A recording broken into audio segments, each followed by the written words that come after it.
श्री गणेशाय नमः। आज हम सुनने जा रहे हैं जीवित पुत्रिका व्रत कथा, जिसे जितिया के नाम से भी जाना जाता है। इस दिन विशेष रूप से जीमूत वाहन एवं चीलो सियारों की कथा श्रवण की जाती है। तो कथा से पहले हम पूजन विधि श्रवण करते हैं। यह व्रत माताएं अपने बालक की लंबी आयु के लिए करती है। जितिया व्रत के पहले दिन महिलाएं सूर्योदय से पहले जाकर स्नान करके पूजा करती है और फिर एक बार भोजन ग्रहण करती है और उसके बाद पूरा दिन निर्जला व्रत रखती है। इसके बाद दूसरे दिन सुबह सवेरे स्नान के बाद महिलाएं पूजा पाठ करती है और फिर पूरा दिन निर्जला व्रत रखती है। व्रत के तीसरे दिन महिलाएं पारणा करती है। सूर्य को अर्घ्य देने के बाद ही महिलाएं अन्न ग्रहण कर सकती है।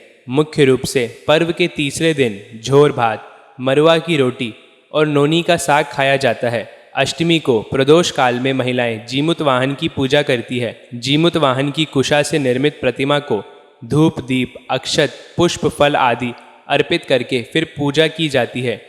इसके साथ ही मिट्टी और गाय के गोबर से सियारिन और चील की प्रतिमा बनाई जाती है। प्रतिमा बन जाने के बाद उसके माथे पर लाल सिंदूर का टीका लगाया जाता है। पूजन समाप्त होने के बाद जीवित पुत्रिका व्रत की कथा सुनी जाती है। तो अब हम कथा प्रारंभ करते हैं।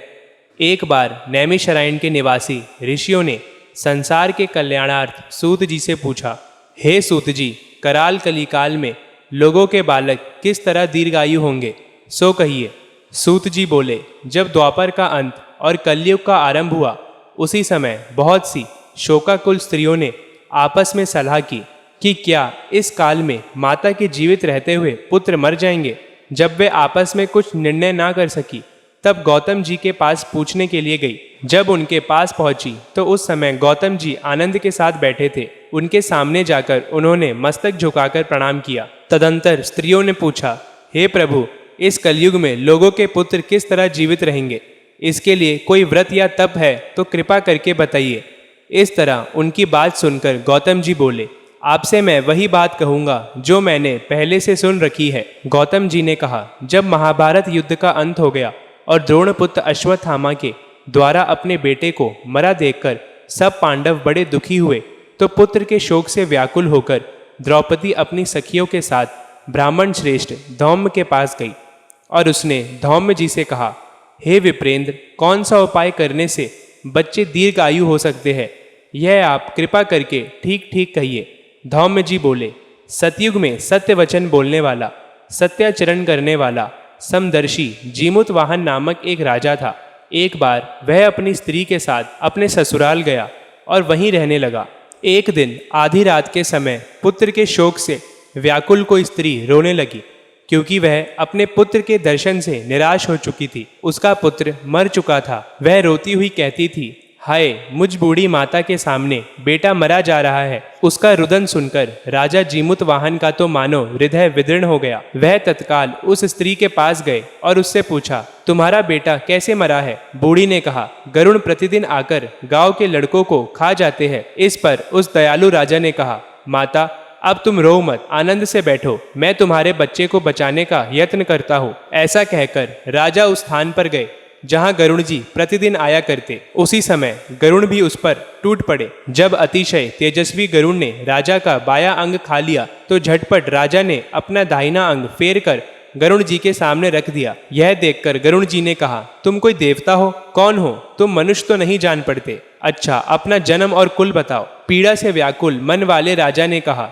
हे पक्षीराज, इस तरह के प्रश्न करना व्यर्थ है। तुम अपने इच्छा भर मेरा मांस खाओ। यह सुनकर गरुण जी प्रसन्न हुए और बड़े आदर से राजा के जन्म और कुल की बात पूछने लगे। राजा ने कहा, मेरी माता का नाम शैव्या और मेरे पिता का नाम शालीवाहन है। सूर्यवंश में मेरा जन्म हुआ है और जीमूत वाहन मेरा नाम है। राजा की व्याकुलता देखकर गरुण जी ने कहा, हे महाभाग, तुम्हारे मन में जो अभिलाषा हो वर मांगो। राजा ने कहा, यदि आप मुझको वर दे रहे हैं तो दीजिए कि अब तक आपने जिन प्राणियों को खाया है वे सब जीवित हो जाए। हे स्वामी, अब से आप यहाँ बालक को ना खाए और कोई ऐसा उपाय करें कि जहाँ जो उत्पन्न हो वे लोग बहुत दिनों तक जीवित रहे। धौम्य जी ने कहा कि पक्षीराज गरुण राजा को वरदान देकर स्वयं अमृत लाने के लिए नागलोक चले। वहाँ से अमृत लाकर उन्होंने उन मरे हुए मनुष्यों की हड्डियों पर बरसाया। ऐसा करने से सब लोग जीवित हो गए जिनको पहले गरुण जी ने खाया था। राजा के त्याग और गरुण की कृपा से वहां रहने वालों का बहुत कष्ट दूर हो गया। उस समय राजा के शरीर की शोभा दुगनी हो गई थी। राजा की दयालुता देखकर गरुण ने फिर कहा, मैं संसार के कल्याणार्थ एक और वरदान दूंगा। आज अश्विनी कृष्ण सप्तमी से रहित शुभ अष्टमी तिथि है। आज ही तुमने यहाँ की प्रजा को जीवन दान दिया है।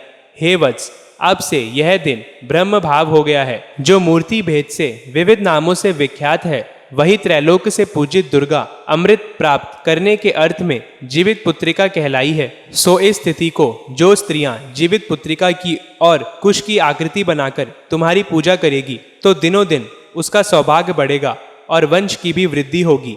हे महाभाग, इस विषय में विचार की भी आवश्यकता नहीं है। हे राजन, सप्तमी रहित और उदय तिथि की अष्टमी को व्रत करे तथा सप्तमी वृद्ध अष्टमी जिस दिन हो उस दिन व्रत ना कर शुद्ध अष्टमी को व्रत करे और नवमी में पारण करे। यदि इस पर ध्यान न दिया गया तो फल नष्ट हो जाएगा और सौभाग्य अवश्य ही नष्ट हो जाएगा। जीमूत वाहन को इस तरह वरदान देकर गरुण जी वैकुंठ धाम को चले और राजा भी अपनी पत्नी के साथ अपने नगर वापस चले गए। धौम्य जी द्रौपदी जी से कहते हैं, देवी, मैंने ये जो अतिशय दुर्लभ व्रत और दुर्गा जी का पूजन कहा है, सो तुम करो तो तुम्हें अभिषिक्त फल प्राप्त होगा। मुनिराज धौम्य की बात सुनकर द्रौपदी जी के हृदय में एक प्रकार का कौतूहल उत्पन्न हुआ और पूर्वासिनी स्त्रियों को बुलाकर उनके साथ यह उत्तम व्रत उन्होंने किया। गौतम जी ने कहा, यह व्रत और उसके प्रभाव को एक झिल्ली ने सुन लिया और अपनी सखी सियारन को बतलाया। इसके बाद पीपल वृक्ष की शाखा पर बैठकर उस झिल्ली ने और उस वृक्ष के दूसरी शाखा पर बैठकर सियारन ने भी व्रत किया। फिर झिल्ली किसी उत्तम ब्राह्मण के मुंह से यह कथा सुनाई और पीपल के खोते में बैठी हुई अपनी सखी सियारन को सुनाया। सियारिन ने आधी कथा सुनी ही थी कि उसे भूख लग गई। वह उसी समय शव से भरे हुए शमशान में पहुंची। वहां उसने इच्छा भर मांस का भोजन किया और छिली बिना कुछ खाए पिए रह गई और सवेरा हो गया। सवेरे वह गौशाला में गई और वहां जाकर गौ दूध पिया। इस तरह नवमी को उसने पारण किया। कुछ दिनों बाद वे दोनों मर गई और अयोध्या जी में किसी धनी व्यापारी के घर जन्म लिया। संयोग से उन दोनों का जन्म एक ही जगह हुआ, जिसमें सियारिन ज्येष्ठ अर्थात बड़ी हुई और झिलिन छोटी। वे दोनों सभी शुभ लक्षणों से युक्त थी, इसलिए बड़ी लड़की काशी राज से और छोटी उनकी मंत्री के साथ गृहपत्य अग्नि के सामने विधि पूर्वक ब्याई गई। पूर्व जन्म के कर्म फल से वह मृगनैनी रानी जिस किसी भी संतान को उत्पन्न करती वह मर जाती थी और पूर्व जन्म की बातों को स्मरण करने वाली मंत्री की पत्री ने अष्ट वसुओं के सदृश तेजस्वी 8 बेटे उत्पन्न किए और सभी जीवित रह गए। अपनी बहन के पुत्रों को जीवित देखकर ईर्ष्यावश राजपत्नी ने अपने स्वामी से कहा कि यदि तुम मुझे जीवित रखना चाहते हो तो मंत्री के भी पुत्रों को उसी जगह भेजो जहाँ की मेरे बेटे गए हैं, अर्थात उन्हें मार डालो। यह सुनकर राजा ने उस मंत्री के पुत्रों को मारने के लिए कई प्रकार के उद्योग किए, पर मंत्री पत्नी ने उन सभी को जीवित पुत्रिका के पुण्य बल से बचा लिया। एक दिन राजा ने अपने आदमियों से उन पुत्रों का सिर कटवाकर पिटारी में रखवाया और फिर वह पिटारी उनकी माता मंत्री पत्नी के पास भेज दी, किंतु वे आधे शीर वेश कीमती जवाहरत हो गए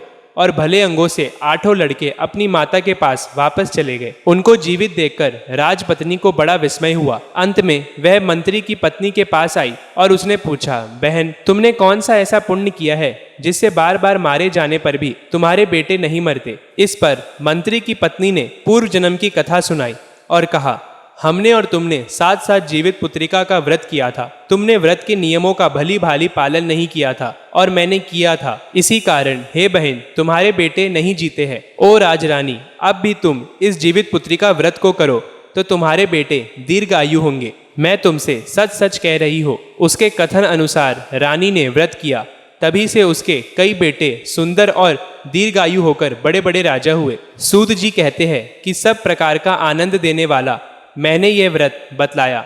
स्त्रियां चिरंजीवी संतान चाहती हो तो वे विधि पूर्वक यह व्रत करें। इति श्री जीवित पुत्रिका व्रत कथा संपूर्णम।